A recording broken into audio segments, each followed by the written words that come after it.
Hi అండి. Marriage అనగానే ఎంతో ఎక్స్పెక్టేషన్స్ పెట్టుకుంటూ ఉంటాం కదా మనము.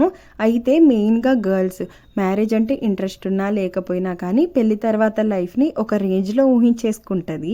అయితే రియాలిటీలో అలా అస్సలు ఉండదనమాట. మనం ఊహించుకున్న దానికి, మన రియల్ లైఫ్‌లో జరిగేదానికి కొంచెం కూడా సంబంధం ఉండదు. అలాంటప్పుడు మనమే బాధపడాల్సొస్తది. అరే! మ్యారేజ్ తర్వాత నా లైఫ్ ఇలా ఉంటదనుకున్నా, అలా ఉంటదని ఊహించుకున్నా, బట్ అస్సలు అలా లేదు. నేను అనవసరంగా మ్యారేజ్ చేసుకున్నా.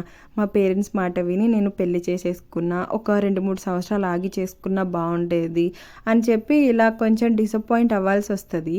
ఇప్పుడు చూడండి, మ్యారేజ్ తర్వాత మనం ఒకరింటికి వెళ్తే అక్కడ అందరూ మంచిగా ఉంటారని మనం ఎప్పుడూ అనుకోవద్దు. ఎందుకంటే అత్తమామలు మంచి వాళ్ళనుకోండి, హస్బెండ్ సరిగ్గా ఉండరు. హస్బెండ్ మంచిగా అర్థం చేసుకునేవాడైతే అత్తమామలు అస్సలే బావుండరు. అయితే అందరూ అలానే ఉంటారా అంటే అలా అస్సలు ఉండరు. కొంతమంది చాలా బావుంటారు. ఇంకిప్పుడు దీని గురించి మీరేమంటారో నాకు కామెంట్ చేయండి.